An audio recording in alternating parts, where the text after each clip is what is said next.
De transformación implica el Tren Maya.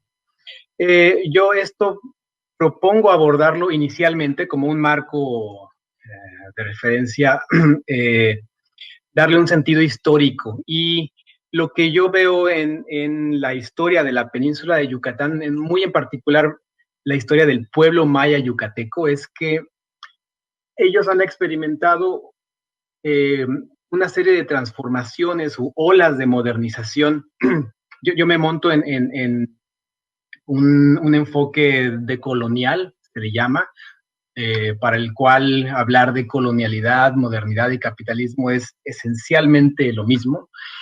Y en estos procesos de transformaciones coloniales o modernas que han atravesado a la península de Yucatán, lo que tienen en común es que el objetivo ha sido incorporar al territorio, en este caso a la península, dentro del moderno sistema mundial. Esto dicho de otras palabras, en otras palabras es intentar que el modo de vida de las familias campesinas dependa de la economía de mercado. Bajo ese marco, podemos identificar al menos 4 grandes transformaciones que han atravesado el territorio de la península de Yucatán. En este esquemita se los planteo muy brevemente. El primer gran proyecto colonial moderno que atravesó la península de Yucatán fueron las congregaciones indígenas,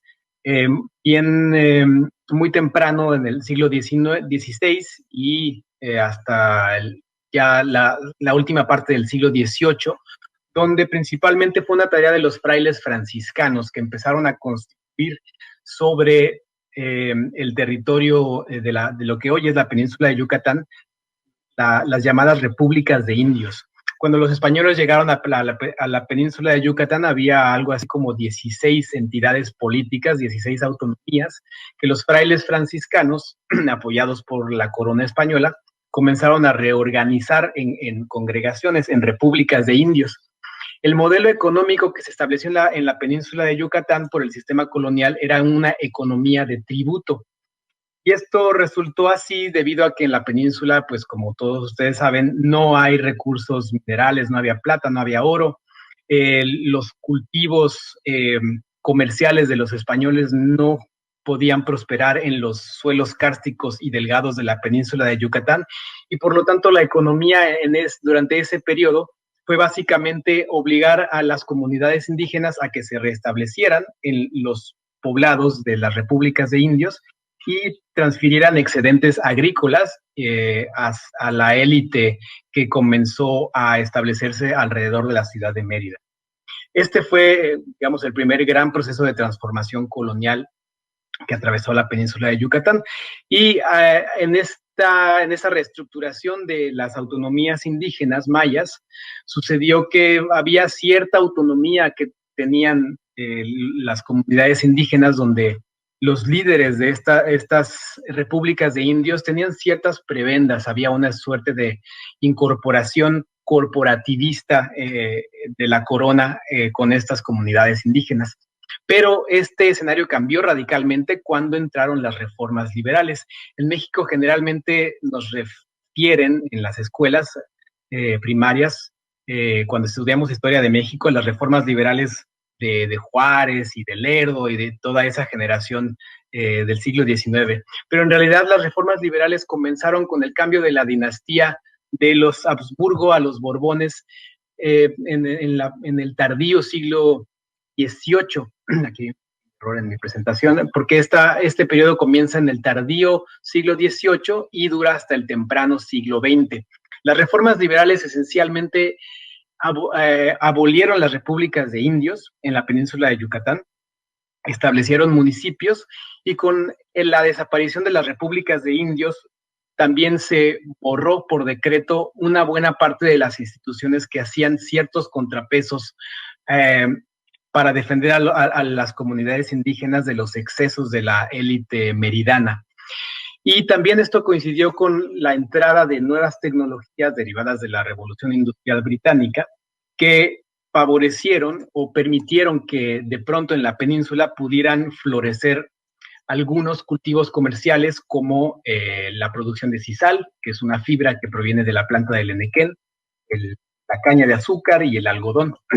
Y entonces lo que sucedió fue que las comunidades indígenas que hasta entonces pues tenían cierta autonomía, de pronto se vieron borrada su autonomía y se vieron asediadas por una nueva institución que comenzó a surgir, que fue la hacienda. Las haciendas originalmente eran pequeñas rancherías que básicamente proveían de carne a los centros urbanos, es decir, a la ciudad de Mérida, en el periodo colonial, pero que con las reformas liberales comenzaron a ganar terreno y a desposeer de tierra a las comunidades indígenas.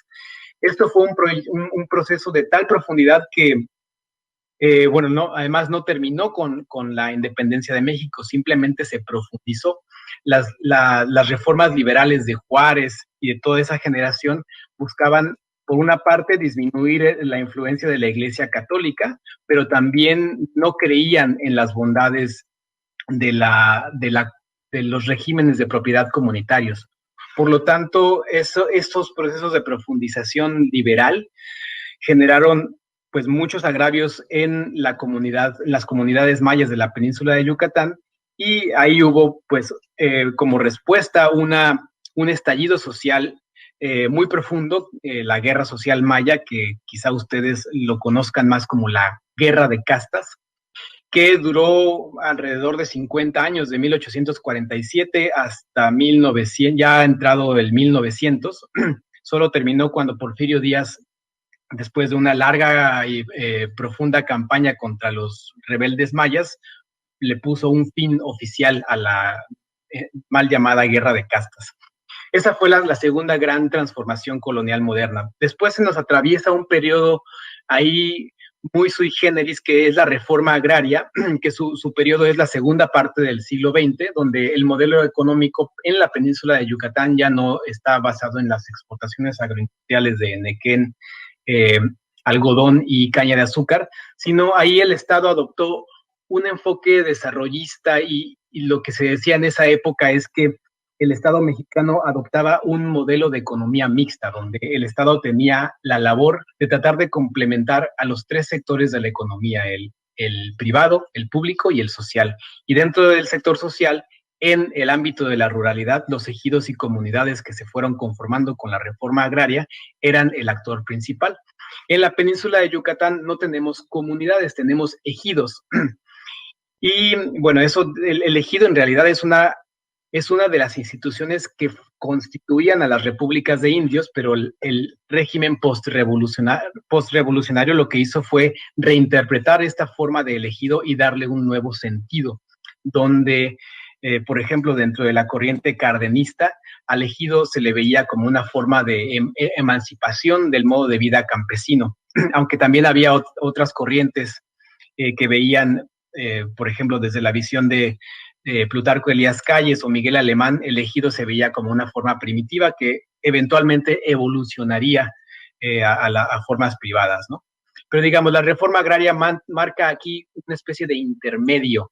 Pero después, años más tarde, tenemos la gran oleada del neoliberalismo, que en la península de Yucatán se traduce esencialmente en un gran proyecto en torno al turismo masivo.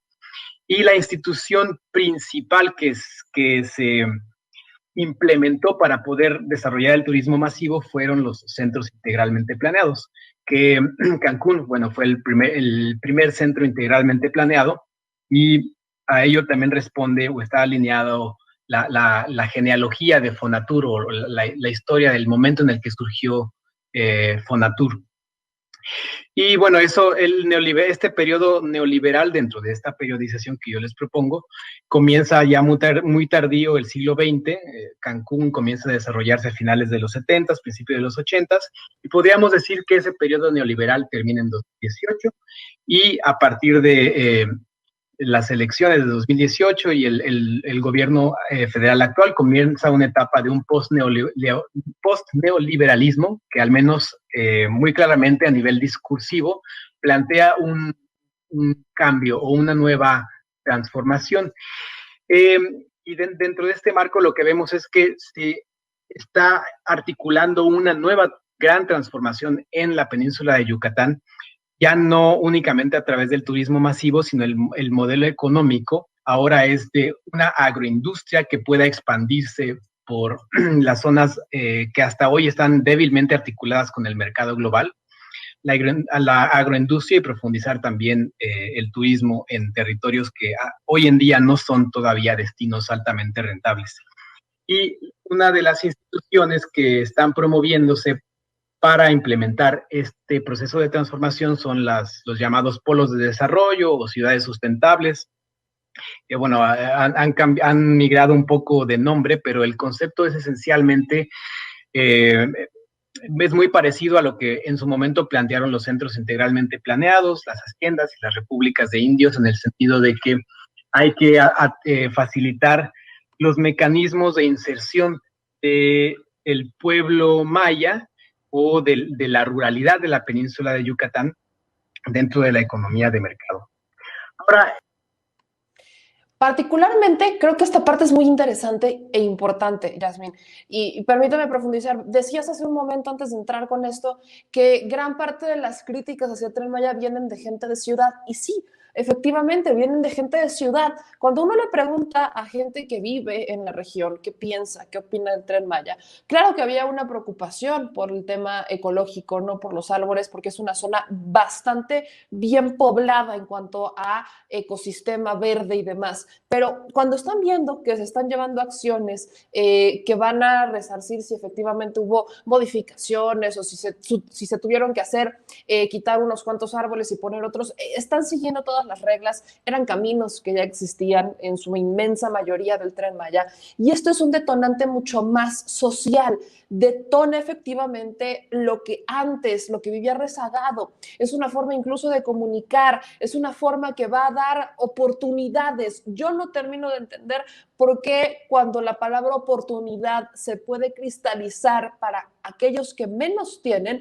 inmediatamente la oposición o aquellos que critican el Tren Maya se cierran en decir que no, eso no es una oportunidad y es un saqueo, que si es un tema de un ecocidio o que si es en contra de los derechos de los grupos indígenas, cuando en realidad los van a detonar.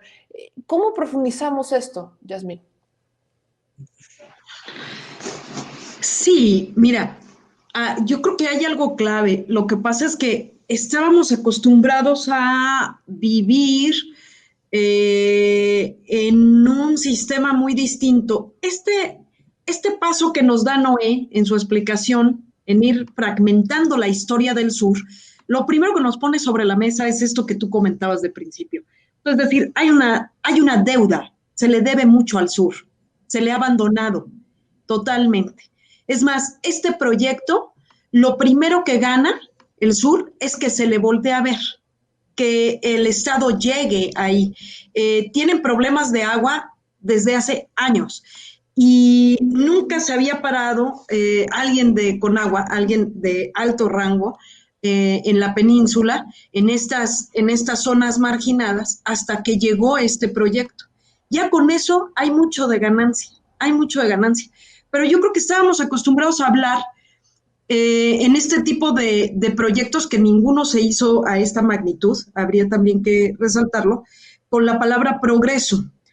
Noé pone algo sobre la mesa en esta participación que tiene y dice, bueno, ¿qué tipo de transformación? ¿No? Estábamos acostumbrados a hablar de progreso, de modernización.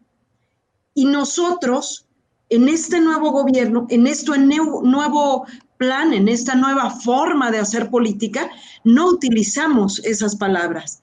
Lo que estamos utilizando es un nuevo concepto y hay que hablar no solamente de transformación, sino hay que hablar de bienestar, de desarrollo. Insertar esto en proyectos de este tipo de magnitud te llevan a otra mirada totalmente distinta que la ciudadanía y sobre todo la gente de a pie que está ahí la puede sentir, se puede palpar. Así es. Y ahora quiero que vayamos a lo que dice Karina Arbizu. Creo que esta parte también es importante cuando empiezan a hablar sobre el Tren Maya, este proyecto integral de desarrollo y bienestar.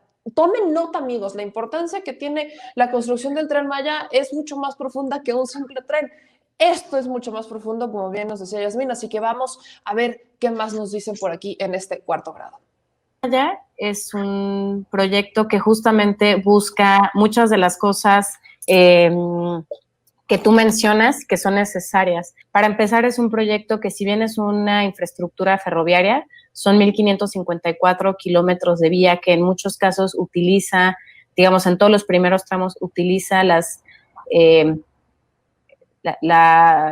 derecho de vía de antiguas líneas férreas que ya existían del ferrocarril del Istmo de Tehuantepec, pues en algunos otros casos se va alineando a vías de comunicación que ya hay, ¿no? Ya sean tanto líneas carreteras o líneas de CFE. Entonces, a lo largo de estos 1,554 kilómetros de vía, lo más importante es el desarrollo local. Finalmente, el proyecto del Tren Maya es un proyecto que busca detonar el desarrollo de las comunidades, de los ejidos en este caso, generando justamente desarrollo y bienestar. Y necesita combinar y emplazar, digamos, de alguna manera estas dos visiones, desde lo macro territorial, ¿no?, hasta lo local, entendiendo cuáles son los usos, las costumbres, las cosmovisiones, y finalmente la infraestructura del tren se convierte en un pretexto para poder conectar, unir, enlazar, pero lo más importante es lo que sucede en territorio y lo que sucede, lo que ya está sucediendo y de qué manera se puede mejorar y se pueden detonar nuevas cadenas productivas, por ejemplo, o se pueden detonar fuentes de ingreso distintas o un uso mucho más sostenible del territorio, ya que hoy, justamente por esa falta de oportunidades que hay, no siempre se utiliza de la manera más sostenible el territorio en términos ambientales. Entonces, digamos que el Tren Maya tiene estas 4 grandes ejes. Por un lado, el tema ambiental es un tema que es como muy, muy relevante, está siempre presente ahí.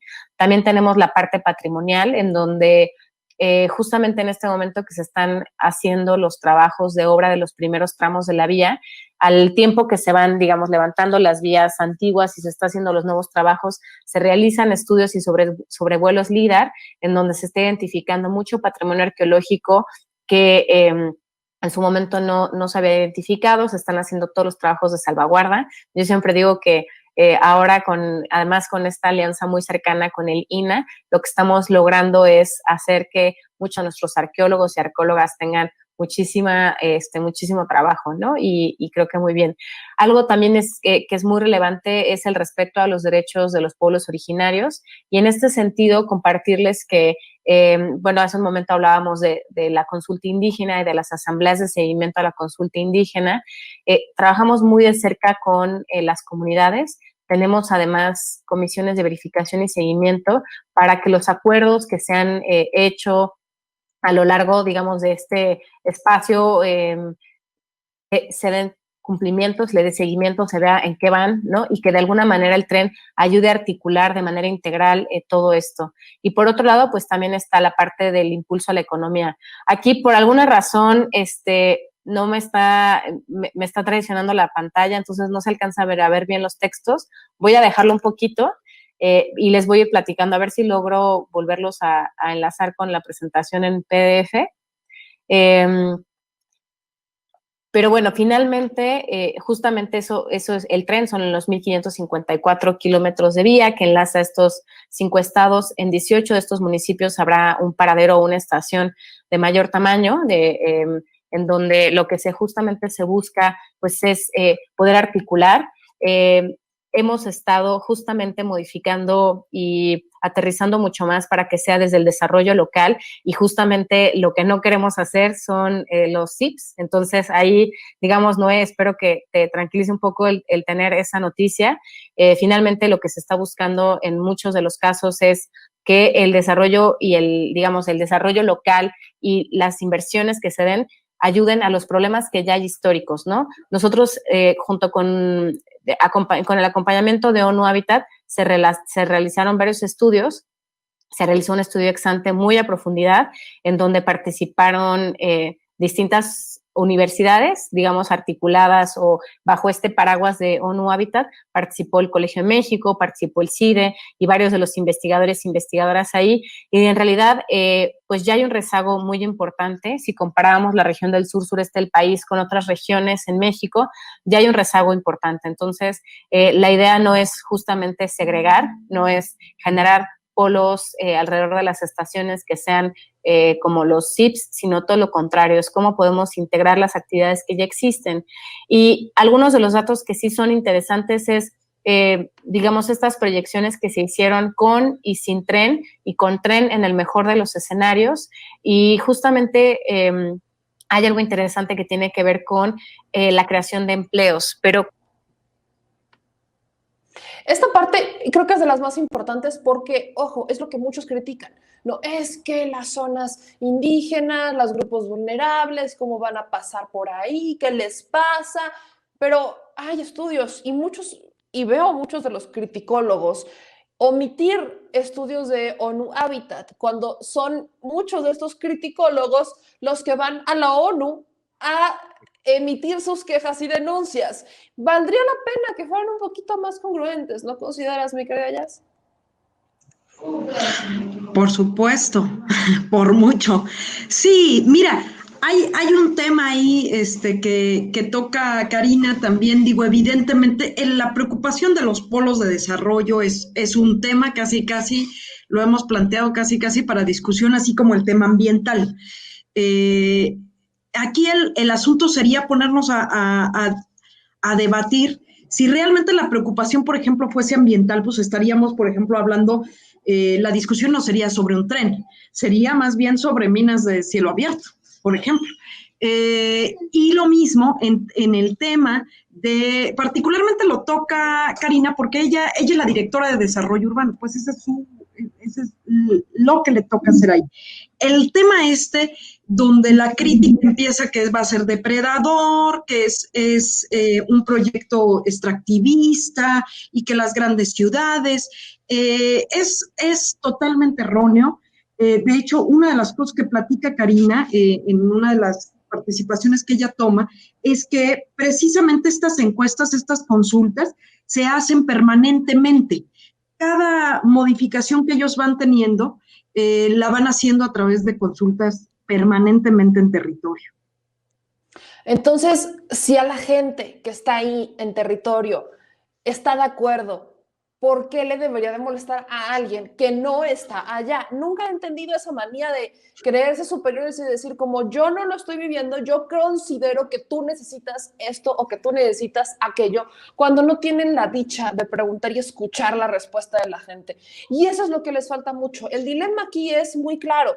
Hay problemas históricos en la región que no se han solucionado y las administraciones han optado por no hacer nada porque es muy complicado solucionarlo. Entonces, hoy tenemos una administración que optó por hacer algo, solucionar los problemas y detonar la región, que sería una detonación económicamente necesaria para la gente que vive ahí. Y si eso todavía no les termina de quedar claro, toda la cantidad de positivos que tiene, yo no sé si tengo que recurrir a palitos, bolitas, manzanas o Santa Claus y hombres de nieve. No sé a qué tengamos que recurrir, pero si me permite, Jazz, ahora vamos a escuchar lo que dice Catu Arconada, uno también amigo también de esta casa, que le mando un abrazo bien grande, y pues a ver, ¿qué nos dice por ese lado, mi querido Catu? Enunciación, justo, ¿no? A mí me ha tocado vivir un proceso al que le encuentro muchas similitudes, que fue, y seguro Noé lo conoce, ¿no? El intento de construcción de una carretera en Bolivia, ¿no? Porque atravesaba un parque natural. La herencia colonial deja de 9 departamentos en Bolivia, 9 estados, 2 no tienen conexión carretera. Se intenta construir una carretera para la que había que levantar la intangibilidad de un parque natural, para unir los 2 departamentos, sobre todo para favorecer a las clases populares, a los sectores que trabajaban el tema agropecuario, y bueno, inmediatamente se produce una reacción en contra de las clases medias urbanas, un sector de la progresía académica, la derecha rápidamente se vuelve ecologista, proindígena y otro montón de cosas, y todo eso se conforma un conflicto político que durante algunos años fue pues muy pesado en Bolivia, y en el que todo el mundo hablaba en nombre de las comunidades, pero no se le daba voz a las comunidades, ¿no? Cuando el Estado entra en ese parque natural, en las comunidades, lo que se encuentra es que en realidad ya había todo tipo de actividades, desde narco, pistas de aterrizaje clandestinas, turismo ilegal de alta gama, ¿no? De estadounidenses que iban a pescar al Amazonas, en fin, muchos intereses para que el Estado no llegara a estos territorios, y cuando se le pregunta a las comunidades, lo que las comunidades dicen es que por supuesto que quieren carretera y la presencia del Estado, ¿no? En forma de carretera y lo que llegaba a través de ella, salud, educación, antenas de celular, etcétera, etcétera, ¿no?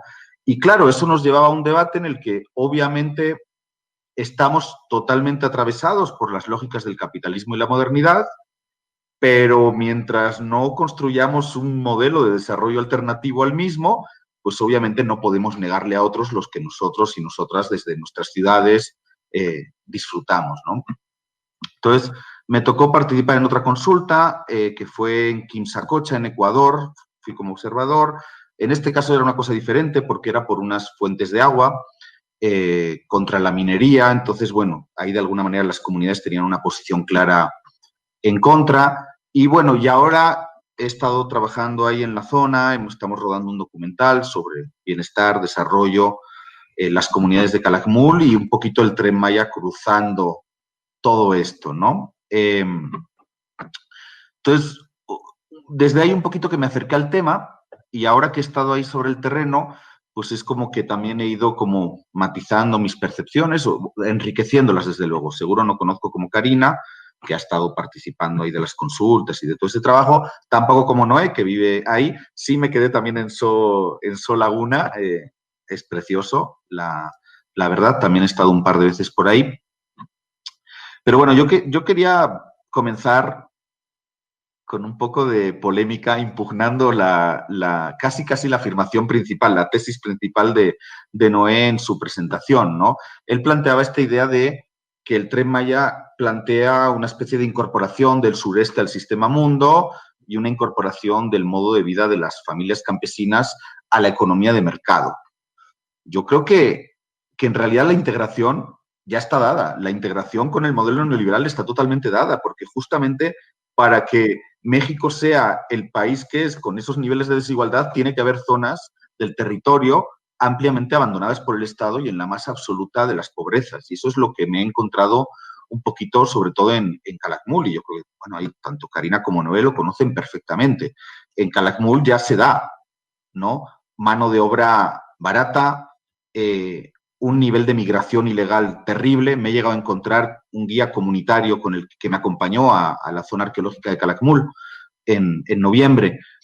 Luis, que él me contaba de 25 personas de su generación, de 25 jóvenes, 23 emigraron, ¿no? Tuvieron que emigrar, la mayoría como espaldas mojadas a Estados Unidos, algunos a Cancún. Su propio padre estuvo 17 años en Estados Unidos, ¿no? Ilegal, lo deportaron desde Carolina del Norte. Ahora, bueno, están recibiendo Sembrando Vida, están intentando trabajar el turismo comunitario y obviamente están muy ilusionados, esperanzados con esta apuesta del tren, ¿no? Una apuesta que yo creo que nadie puede negar que ha sido muy clara desde el principio. El proyecto del Tren Maya está en el proyecto de Nación de Morena, con el que se va, ¿no?, a las elecciones en 2018. Es ratificado en las urnas pues por una amplia mayoría, ¿no? 30 millones de personas, pero una amplia mayoría específicamente en el sureste, sobre todo de los sectores y las clases populares. Es ratificado de nuevo en esta consulta que hubo sobre los 10 principales proyectos, ¿no?, de Andrés Manuel López Obrador, y finalmente se hizo una consulta que, independientemente, y puedo concordar de que siempre es mejorable, yo creo que primero es muy difícil porque el convenio 169 al que tanto se alude no establece un protocolo específico, sino en cada lugar tiene también unas características propias, pero sobre todo porque además se planteó como una especie de proceso permanente y por eso, como decía Karina, pues hace 2-3 semanas ha habido un proceso en el que el Estado ha vuelto a ir para dar seguimiento a los acuerdos, ¿no? A mí me contaban ahí algunos datos súper importantes. Tan grande es el problema del agua, ¿no? Como Noé y Karina conocen mejor que yo, pero tan grande que es, y resulta que hasta este proceso y hasta 2018 ningún director de Conagua había aparecido por la zona y por Calakmul, ¿no? Y desde que empezó este proceso de consulta, ¿no? Y este proceso del Tren Maya y el acercamiento del Estado a los sectores históricamente excluidos, por el mismo, creo que, bueno, no sé, ahí Karina de repente tiene el dato, pero creo que ya había ido 3, 4 veces la directora de Conagua a Calakmul, a escuchar las demandas de las comunidades, de los ejidos, y a intentar y a tratar de resolverlas, ¿no? Yo creo que también otra de las críticas que se hace me parece muy injusta, ¿no? Y es que el Tren Maya va a implicar el despojo, ¿no? Social, económico, etcétera.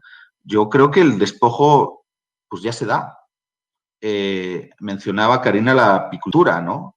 Allá llegan a Calakmul los coyotes y les compran en los ejidos la miel, no sé los precios ahora, pero se la compran a 10 y la venden a 100 en Mérida. Entonces el despojo en realidad social y económico ya se está dando, ¿no? Ejidos que viven además en unas condiciones materiales terribles, ¿no? Prácticamente literal en el siglo XIX. Entonces, ahí Noé planteaba como que esta idea hubiera venido o fuera una continuación, ¿no? Del proyecto neoliberal. Y claro, yo digo, dentro de esta concepción de posneoliberalismo, pero justo yo digo, pues no tiene nada de neoliberal querer generar empleo en una zona con unos niveles de desempleo altísimos. No tiene nada de neoliberal querer vertebrar territorialmente, ¿no? Una península en la que además hay un monopolio terrible, ¿no? De ADO y demás, y entonces pues es muy difícil desplazarte si no tienes auto o si no tienes unas condiciones económicas pues bastante importantes, ¿no? Y finalmente no creo que sea neoliberal impulsar el desarrollo. Yo tengo claro que nadie, no creo que ni en esta sala de chat, ni entre quienes nos escuchan, ni la población en general, nadie quiere repetir el modelo Cancún, ¿no? Que además vemos muy claramente cuáles son todos los fallos, la especulación. Ya va a haber una generación entera, ¿no? Que va a empezar a jubilarse, la primera generación que empezó a trabajar en Cancún y que no tiene ningún tipo de prestación social, de pensión y de nada. Entonces, realmente el modelo de despojo y de especulación inmobiliaria que ha implicado Cancún, yo creo que nadie quiere repetirlo. Pero también estamos hablando de una zona en la que hay que buscar soluciones más allá de los diagnósticos. Planteaba Noé el tema de la teoría del derrame.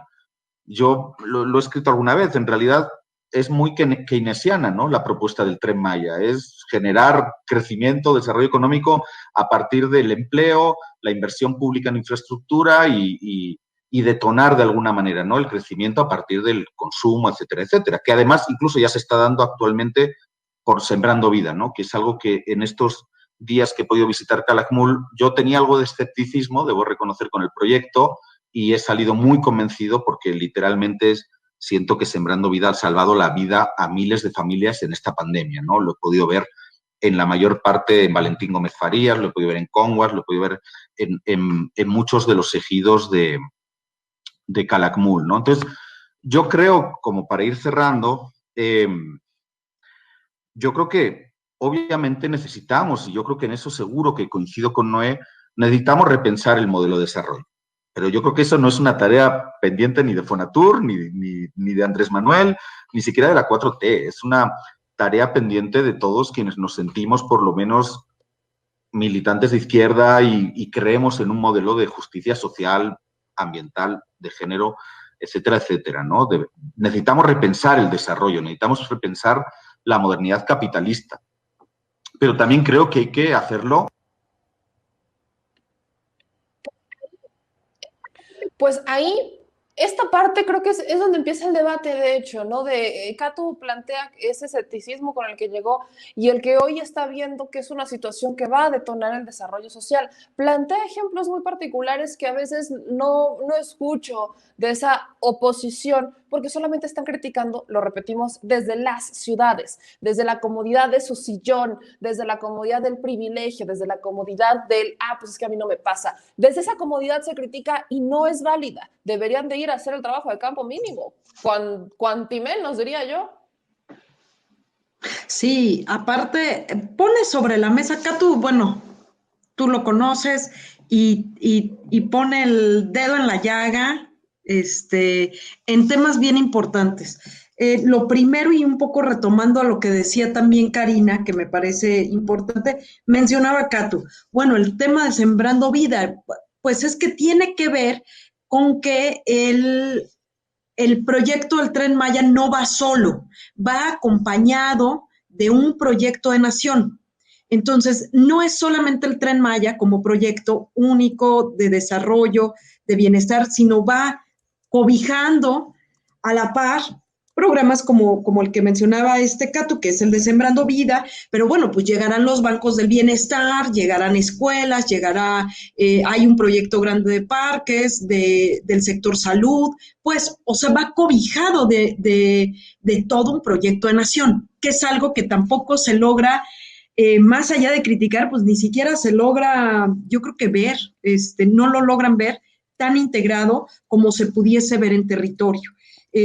Catu pone otra cosa interesante también, que es, bueno, veámonos también con las experiencias desde afuera, ¿no? O sea, es decir, ha habido experiencias, digo, y Catu sobre todo pensando en que él tiene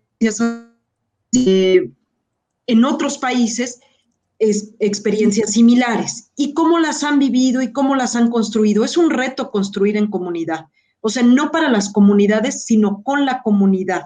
Es un reto, es algo que no estamos como muy acostumbrados a hacerlo, ni desde gobierno, ni desde las comunidades, y tendrá que, es decir, es algo que está en construcción, y en construcción constante. Pone otra cosa sobre la mesa, Catu, que yo creo que es lo medular, que es el tema del rezago, la marginación. Es decir, él plantea ahí que la península de Yucatán ya está sumergida en el tema neoliberal, es decir, no es que el Tren Maya, que el megaproyecto va a dejar entrar el neoliberalismo y el capitalismo ya vive ahí, es decir, esta marginación y monopolio y despojo es el lugar que le correspondía en un sistema y en un régimen neoliberal como en el que vivíamos. Y transformar eso, darle la vuelta a eso, pues es en lo inmediato, a lo mejor muy utópico pensarlo, cómo se pensaría sin a lo mejor tocar mucho, ¿no? Sin moverle mucho, pero se tendrá que entrar de lleno y hacerlo con las comunidades, ¿no?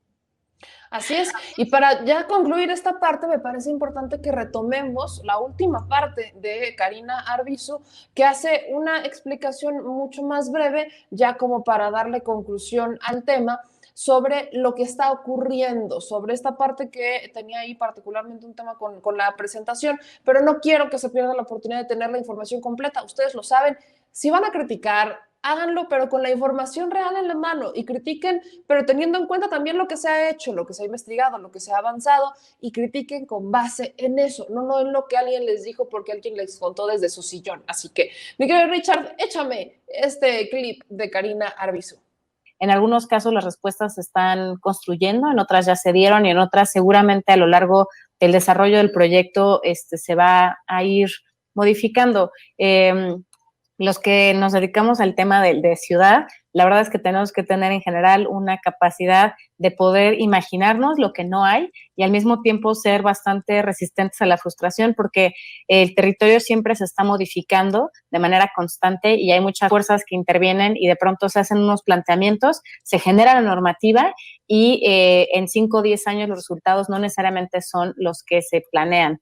Ahora, haber puesto esto sobre la mesa, ¿a qué me refiero? Bueno, creo que hay muchas experiencias en México, en contextos latinoamericanos también, no necesariamente con un tren, o sea, si lo vemos desde las distintas escalas, depende también desde dónde se está abordando, pero digamos un proyecto de infraestructura en un modelo que coincido con Catu, que es una apuesta keynesiana al desarrollo, pero también no hay tantos ejemplos de trenes en América Latina y no los hay claramente en México, o sea, cuando platico con las autoridades, por ejemplo, municipales en Mérida, que tienen ciertas preocupaciones sobre la estación y además todas muy genuinas y muy bien fundamentadas, incluso algunos técnicos, arquitectos, urbanistas y demás Siempre pregunto, pues, que busquemos un ejemplo de una ciudad de 1 millón de habitantes en donde hay una estación del tren en un contexto latinoamericano, y pues siempre tenemos que volver a ver a Europa, ¿no? En donde pues sí hay una conectividad férrea mucho más extensa y consolidada. Lamentablemente nosotros nos volcamos hacia el automotor, ¿no? Y las carreteras, y en un modelo además como mucho más expansivo de cómo van a ser las ciudades. Entonces, un poco regresando a las preguntas que tú planteabas, yo sí lo veo desde distintas escalas.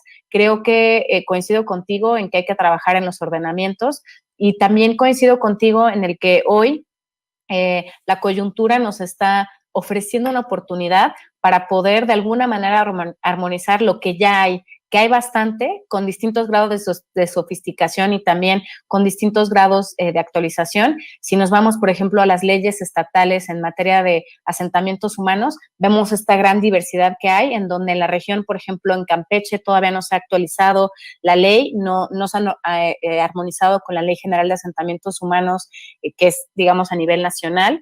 Y tenemos otras en donde ya vienen algunos instrumentos mucho más definidos y detallados, como es el caso de Quintana Roo, en donde intentaron que los ordenamientos ecológicos del territorio se vincularan con los ordenamientos urbanos.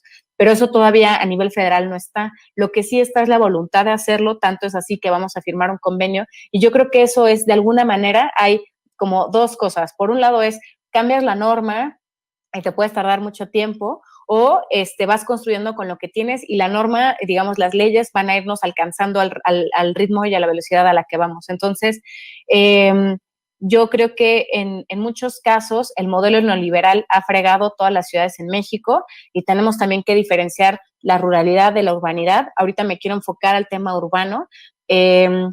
En este modelo que ha sido expansivo, que ha sido sin la rectoría del Estado, que realmente hemos estado a merced del mercado, en donde el mercado decide que se hagan las viviendas, pues se hacen las viviendas, ¿no? Y entonces con una política en el 2000, en el 2006, en donde a través de una política de vivienda, de dotar y de desarrollo económico, de generar muchos empleos, de detonar la industria de la construcción, se permitieron que se construyeran muchísimas viviendas. Entonces, vemos este tipo ya de afectaciones en la península, especialmente en las ciudades en Quintana Roo, como Cancún, como Playa del Carmen, en donde se detonó un crecimiento sin una planeación. Entonces, ahorita creo que el tren, además, entre muchas otras cosas, nos ofrece esa oportunidad de poder ir trabajando en las distintas escalas e ir armonizando. Entonces, ¿qué estamos haciendo desde el tren? Bueno, pues algunas cosas las estamos haciendo nosotros, otras cosas las estamos haciendo en coordinación, por ejemplo, con la asistencia técnica que nos da ONU Habitat, pero también lo estamos haciendo con los estados, con los municipios,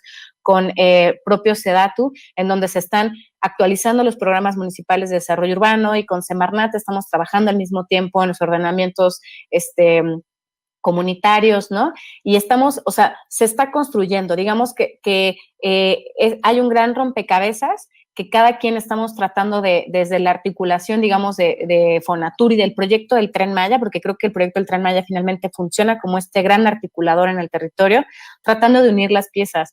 No va a ser tarea fácil, por supuesto que no, pero ¿cuál es el siguiente paso cuando tú dices, oye, ¿cómo le vamos a hacer para frenar la especulación inmobiliaria y cómo le vamos a hacer para que los grandes capitales no lleguen?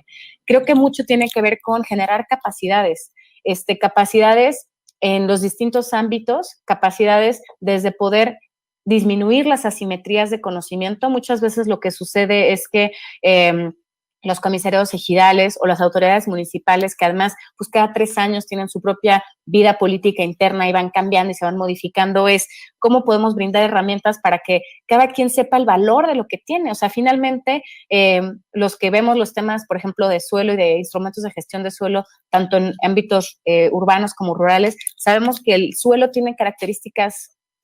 O sea, para empezar, es finito, ¿no? O sea, una localización no la puedes volver a encontrar. Entonces, entendiendo la importancia y el valor del territorio y del suelo, que de alguna manera ya existe, ¿cómo podemos hacer que las propias comunidades sean actores y que sean partícipes de este desarrollo y que no lleguen y los desplacen o los despojen? Entonces, por ejemplo, estamos ya desde el inicio del proyecto, pero justamente en estas semanas con una vinculación mucho más cercana con la Procuraduría Agraria y el Registro Agrario Nacional, para que a partir de la propia ley agraria y de las bondades que implica la propiedad social, logremos realmente hacer que no se despojen a las personas y que sean los propios ejidatarios y ejidatarias quienes formen parte de este desarrollo. Y obviamente las reformas que se hicieron en el 92 a la ley agraria pues tienen un tinte bastante neoliberal, en donde con facilidad, y es lo que ha sucedido, digamos, se ha utilizado la propia ley agraria para generar mucha especulación inmobiliaria, a veces hasta de los propios núcleos agrarios, ¿no? O sea, han sido los propios núcleos agrarios en los que, utilizando la ley, mal asesorados por algunos pues, abogados y así, se han incorporado al desarrollo urbano muchas parcelas que hoy no cuentan con los servicios básicos. Entonces, es un tema de gobernanza y es un tema también de cómo el Estado mexicano retoma la rectoría del territorio y no nos quedamos nada más a merced de la iniciativa privada o de los capitales privados. También hay que entender, digamos, que pues somos un país que está inmerso en temas macroeconómicos que a veces nos rebasan y nos superan, y que también este tipo de proyectos va a necesitar, por un lado, de la constante visión y que nos estén vigilando también, ¿no? Supervisión de pues las propias personas que habitan en esos territorios. Eso tiene que ser de manera permanente. Yo creo que eso es lo que va a garantizar que en el mediano y largo plazo las cosas funcionen bien, que dejemos el andamiaje institucional para que así suceda, porque pues finalmente nosotros estamos de paso. Agradezco generosamente tus comentarios sobre la preparación que tengamos o no los que estamos hoy encabezando estos procesos al interior del gobierno federal, pero también hay que tenerlo muy claro, ¿no? Nosotros estamos aquí de paso, tenemos que dejar los andamiajes para que esto funcione con o sin nosotros. En 4 años la administración cambia, ojalá que siga una visión de desarrollo como la que tiene el presidente de la República hoy, una visión que se basa en principios de justicia social, de realmente resarcir esta deuda histórica que hay con los territorios, pero también tenemos que dejarlo muy bien planteado para que así suceda. Y justamente entender que hay que trabajar con los 3 órdenes de gobierno. Si bien es un proyecto federal y trabajamos en un gobierno que, digamos, tiene la fuerza y el ímpetu para poder sacar adelante estos proyectos y generar las alianzas locales, tenemos que hacerlo con los 3 órdenes de gobierno. Hay muchas de las atribuciones que le competen a los municipios, o sea, retomando el 115 constitucional, y esto solamente se va a lograr si lo hacemos de la mano de ellos y de ellas, ¿no? Simplemente los programas municipales de desarrollo urbano, pues no puede ser una imposición, ¿no? Tiene que ser un trabajo colectivo, un trabajo también, digamos, solidario. Y justamente en eso, cuando tú preguntas, pues, ¿cuál es el límite? Creo que esa es una parte importante, acercarse a la gente y que ellos que se mantenga una comunión constante, que se cuestione, por supuesto, el proceder de las personas que hoy están al frente de estos proyectos desde sus distintas aristas, pero también creo que aquí sí hay que rescatarlo y todavía decirlo con más claridad, el que se lleve de la mano con la gente. ¿Cómo concluiríamos este 4º grado, mi querida Yasmín Ugal?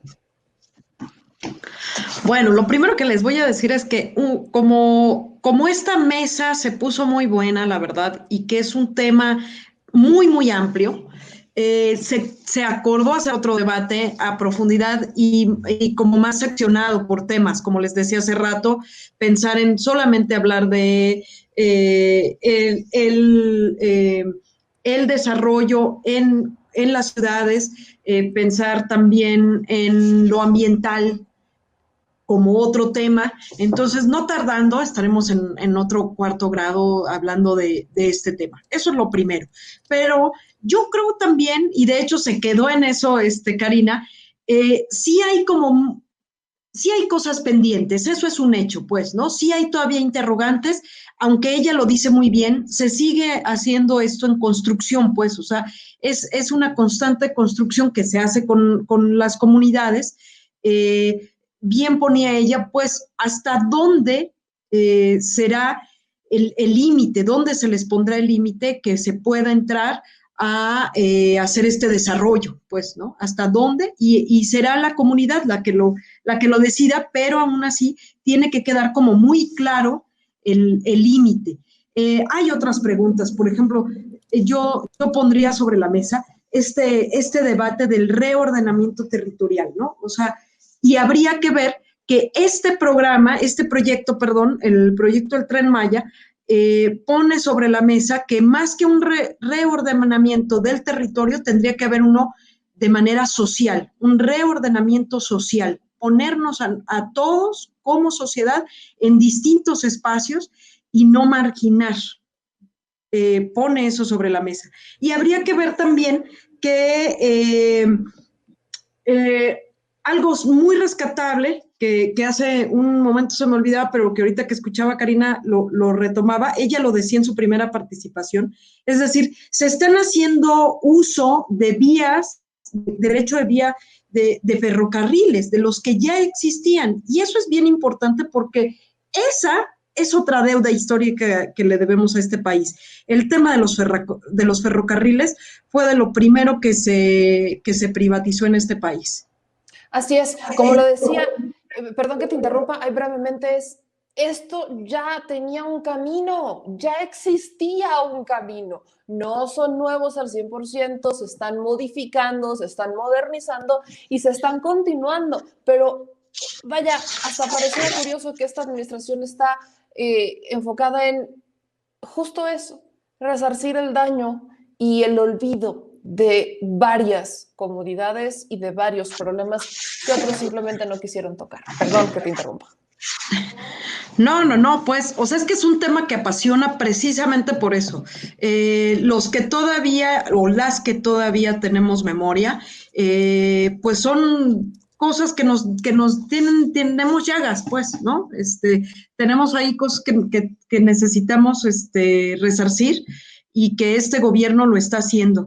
Y creo que si bien el Tren Maya es uno de los megaproyectos que en las mañaneras del presidente da un reporte semanal, a mí me parece muy importante espacios como la mesa de debate que tuvimos con estos tres personajes que aparte lo viven ahí, esa es su chamba, pues lo están viviendo ahí adentro en el territorio, y pues yo celebro muchísimo que podamos estar hablando de esto, y que la narrativa no la tengan solamente unos cuantos, que son estos opositores a la 4T. Creo que el Tren Maya ha sido otro estandarte de estos que están a favor del presidente, en contra del presidente, y se les nubla la vista para profundizar en los temas, ¿no? Así es, se les nubla muchísimo y como que les da amnesia, como que de la nada les dio amnesia, se olvidan del antecedente, se olvidan de la historia, o lo peor del caso, en algunos ni siquiera lo conocen. Mi querida Yasmín, nos vemos en el próximo Cuarto Grado, donde te puede leer la gente o seguir la gente que seguro van a estar buscando más información del Instituto de Formación Política. ¿Dónde nos pueden seguir?